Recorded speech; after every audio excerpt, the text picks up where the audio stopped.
வணக்கம். எங்கள் முக்தி சேனலுக்கு தங்களை வரவேற்கிறோம். த யுனிவர்சல் லா. யுனிவர்சல் லா ஷார்ட் ஸ்டோரி.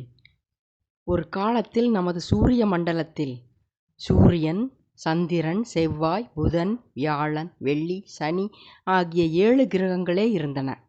மற்றவை பின்பு வந்தவை. சூரியன் தலைவர். வெள்ளி, வியாழன் தவிர பிற கிரகங்களில் இருக்கும் உயிரினங்கள் சண்டையிட்டுக் கொண்டிருந்தன. அவரவர் கிரகமே உயர்ந்தது என்று பேச்சு வாக்குவாதமாக பலகாலம் தொடர்ந்தது. சூரியன் குருவிடம் யோசனை கேட்டார். அதன்படி புதிய கிரகம் ஒன்றை உருவாக்கி அதில் இந்த கிரகத்தவரை பலரையும் ஒன்று கூடச் செய்து ஒற்றுமை ஏற்படுத்த முடிவு செய்தனர். சூரியனின் ஆணைப்படி செவ்வாயிலிருந்து உஷ்ணம் மிகுந்த கற்கள் விண்ணில் எறியப்பட்டன. புதன், சனி ஆகியவற்றிலிருந்தும் எறியப்பட்டன. இறுதியாகிய வியாழனாகிய குருவும் எறிந்தார். அக்கற்கள் யாவும் கூடி உஷ்ணம் மிகுதிப்பட சுழன்றது. நெருங்கி பொடிந்தது. சந்திரன் அதை குளிர்வித்தான். மெல்ல குளிர்ந்து சுழன்றது. வளிமண்டலம் உண்டானது. மேலும் குளிர்ந்து மேகங்கள் உருவாகி மழை பொழிந்தது. பள்ளங்களில் நீர் நிரம்பி சுழற்சியால் பெருங்கடலானது. ஒருவாறு கிரகம் உண்டாயிற்று. கற்கள் தந்த கிரகங்கள் புதிய கிரகத்தை சொந்தம் கொண்டாடத் துடித்தன. சூரியன் அனுமதித்தான். செவ்வாயில் இருந்து உடல் பலம் மிகுந்த மனிதர் வந்தனர். சனி கிரகத்தில் இருந்து எதிர்மறை எண்ணம் கொண்ட மனிதர்கள் வந்தனர். புதன் கிரகத்தில் இருந்து புத்திமிக்க மனிதர்கள் வந்தனர்.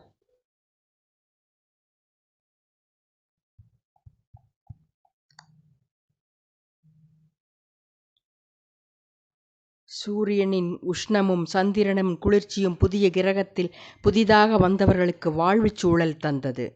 செவ்வாய் மனிதர் வேட்டையாடினர், குடில் அமைத்தனர், விவசாயம் செய்தனர். சனி மனிதர்கள் அவர்களுக்கு வேலையில் கடின பயிற்சி தந்து உழைப்பின் அனுபவத்தை தந்தனர். புதன் மனிதர்கள் செவ்வாய் மனிதரின் வேலைகள் அனைத்திலையும் ஏற்பட்ட தோல்வியை நிவர்த்தி செய்ய புத்தியை பயன்படுத்தி யோசனை கூறினர். தீப்பிடிக்காத வீடுகள், விஞ்ஞான ஆராய்ச்சி, கிணறுகள், நவீன முன்னேற்ற சாதனங்கள் யாவும் உருவாக்கினர். வாழ்வு லகுவானது. ஆயினும் உடல் பலத்தால் உண்டான சக்தி பெரியது என்று செவ்வாய் மனிதரும், புத்தி பலமே பெரியது என்று புதன் மனிதரும், இரண்டிலுமே நீடித்த அனுபவங்களே நிலையானவை என்று சனி மனிதரும் சண்டை செய்தனர். சூரியன் குழப்பமடைந்து வியாழனை வேண்ட அவர் தங்கள் இல்லத்திலிருந்து பல குருமார்களை அனுப்பினார். புதிய கிரகத்துக்கு பொறுமை கற்பிக்க அவர்கள் வந்தனர். சமாதானம் செய்தனர். பொறுமை, நிதானம் கற்பிக்கப்பட்டது. ஞானம் போதிக்கப்பட்டது. பூமி என்றே புதிய கிரகத்துக்கு பெயரும் இட்டாயிற்று. ஆயினும் அமைதி சிறிது காலமே இருந்தது. மறுபடி குழப்பமும் சண்டையும் பிறந்தது.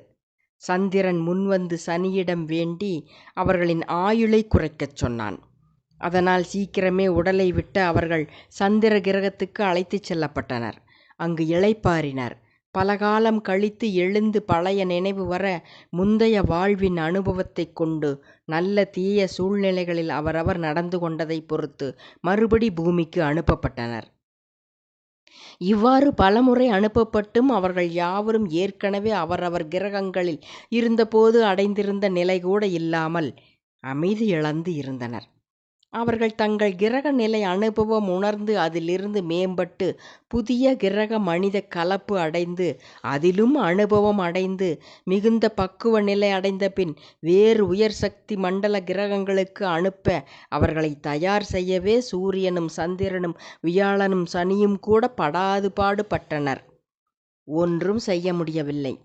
உயர் சக்தி மண்டல உயிரினங்கள் இந்த சூரிய மண்டலத்தை விட தாழ்ந்த மண்டலத்தைச் சேர்ந்தவர்கள் கூட பயிற்சி பெற்று வந்துவிட்டதை கூறி, நீங்கள் ஏன் இன்னும் யாரையும் தயார் செய்யவில்லை என்றும் பிரபஞ்ச விதிமுறைகள் அறியவில்லையா என்றும் கடிந்தனர். அப்போதுதான் வியாழனாகிய குரு பகவானுக்கு ஒரு யோசனை உதித்தது. சக்தியும் புக்தியும் அவ்விரண்டின் கடினத்தின் பயிற்சியாலான அனுபவம் மட்டும் போதாது. அந்த உழைப்பின் கடினத்தை மறந்து மனம் மகிழ்ச்சி அடைய உணர்வுகள் மென்மையாக வேண்டும். அப்போதுதான் சமாதானம் உண்டாகும் என்று எண்ணினார். சூரியன், சந்திரன், குரு ஆகியோரின் அழைப்பின் பேரில் இதுவரை கண்டிராத புதிய மனிதர்கள் வெள்ளி கிரகத்தில் இருந்து வரவழைக்கப்பட்டனர். பூமிக்கு அவர்கள் வந்தனர். வேலை செய்வதும் பிறகு கூச்சலிட்டு சண்டையிடுவதும் என அமைதி என்பதே இல்லாது இருந்த பூமியை நோக்கி வெள்ளி கிரக மனிதர்கள் வந்தனர். புதிய நறுமணத்தைக் கண்டு திகைத்து யாவரும் திரும்பி பார்த்தனர். சண்டை நின்றது. அதிசயத்துப் பார்த்தனர். சனி மனிதருக்கு விஷயம் புரிந்ததால் அமைதியாக இருந்தனர். புதனாரும் செவ்வாயினரும் உடல் சிலிர்த்து மெய் மறந்தனர். வெள்ளி மனிதருக்கு கண்கள் பெரியதாகவும் உடலே மிகவும் மென்மையாகவும் பளபளப்பாகவும் இடுப்பு சிறியதாகவும் பார்க்கவே மிகவும் வித்தியாசமாக இருந்தனர். இங்கிருந்த மனிதர்களின் புத்தி வேலை செய்யவில்லை. சக்தியும் வேறு நிலை அடைந்தாற்போல் இரு தரப்பினருமே அமர்ந்தனர். வெள்ளி மனிதர் அருகில் வந்தனர். அவர்களுக்கு தரப்பட்ட சமாதான வேலையை செய்து முடிக்கத் தொடங்கினர். அவர்களின் அருகாமை இவர்களுக்கு ஏக்கம் தந்தது. அவர்களின் கருணை இவர்களுக்கு பாசம் தந்தது. செவ்வாய் மனிதரும் புதன் மனிதரும் தங்கள் உடல் சக்கரங்கள் யாவற்றிற்கும் மாறுபட்ட சுழற்சி கொண்ட சக்கரங்களை உடைய உயிரினங்களையாகவே அவர்களை கண்டார்கள். இந்த சூரிய மண்டலத்தில் இவ்வாறு மாறுபட்ட சுழற்சி சக்கரங்களை கொண்ட மனிதர்களை வெள்ளியில்தான் இருக்கிறார்கள் என்பதை இப்போதுதான் உணர்ந்தனர். அவர்களின் தேவைக்கேற்ப வெள்ளியில் இருந்து மேலும் புதிய மனிதர்கள் பூமிக்கு வரவழைக்கப்பட்டனர். அவர்கள் யாவரையும் சமாதானம் செய்தனர். அமைதி ஏற்பட்டது. அன்பு பிறந்தது. உணர்வுகள் மேம்பட்டன. அவரவர் நிலைக்கேற்ப சக்தியும் புத்தியும் செயல்பட்டன. அவர்களின் பிம்பமாக புதிய மனிதர்களும் தோன்றலாயினர். சந்ததி பெருக்கமாயிற்று. அவர்களை அன்புடன் வளர்த்து பராமரித்தனர். குடும்ப அமைப்புகள் உருவாயின. சனி விடுவாரா என்ன? சனி மனிதர்கள் அந்த மென்மை உணர்வுகளை அனுபவத்தின் மூலம் சலிப்பு அடையச் செய்தனர். சலிப்பு அடைந்த மனிதர் சிறுக சிறுக குருமார்களை அணுகி ஞானம் அடைந்தனர். பக்குவப்பட்டவர்கள் சூரியன், சந்திரன், சனி, குரு ஆகியோரின் ஆசீர்வாதத்தால் உயர் சக்தி மண்டலங்களுக்கு அனுப்பப்பட்டனர். அவர்கள் மறுபடி திரும்ப பூமிக்கு வர விரும்பவில்லை. இவ்வாறு மானுடம் தழைத்தது. முற்றும்.